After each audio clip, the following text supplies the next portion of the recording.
اللهم إنا نسألك الجنة. آمين. ونعوذ بك من النار. آمين. واعذنا من عذاب القبر يا رب العالمين. آمين. وثبتنا على رضوانك حتى نلقاك وأنت راض عنا يا ذا الجلال والإكرام. اللهم أعذنا وأعذ ذرياتنا من شياطين الإنس والجن. ومن شرور أنفسنا ومن سيئات أعمالنا. آمين.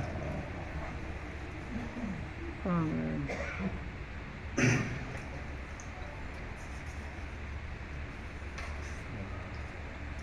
اللهم أرنا الحق حقا وارزقنا اتباعه، وأرنا الباطل باطلا وارزقنا اجتنابه، ولا تجعله ملتبسا علينا فنضل.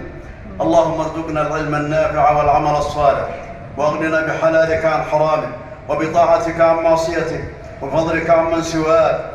اللهم يا ذا الجلال والإكرام، يا ذا العرش، اللهم يا ذا العرش العظيم والسلطان القديم، اللهم يا ذا العرش العظيم والسلطان القديم، طهر المسجد الأقصى، طهر المسجد الأقصى من تسلط الصهاينة عليه. اللهم طهره من تسلط الصهاينة عليه.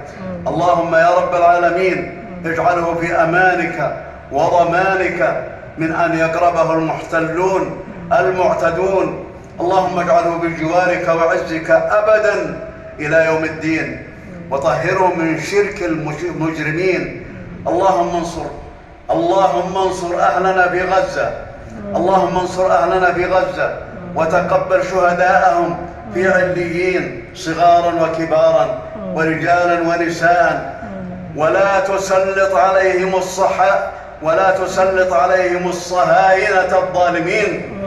اللهم اجعل كيد الصهاينة في قلة وذلة، ومكرهم في بوار.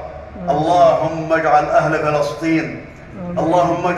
فلسطين في حمايتك وجوارك. اللهم وفق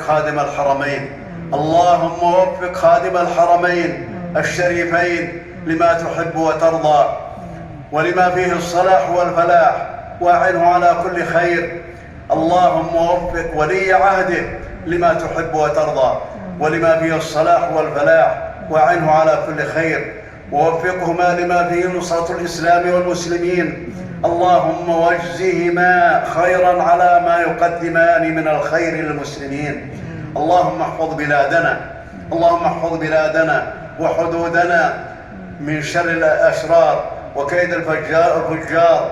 اللهم اغفر لأمواتنا وأموات المسلمين يا أرحم الراحمين. اللهم إنا نسألك العفو والعافية يا أرحم الراحمين. اللهم أغثنا يا مجيب المضطرين. ربنا آتنا في الدنيا حسنة وفي الآخرة حسنة وقنا عذاب النار. فاذكروا الله العظيم الجليل يذكركم، واشكروه على نعمه يزدكم، ولذكر الله أكبر، والله يعلم ما تصنعون.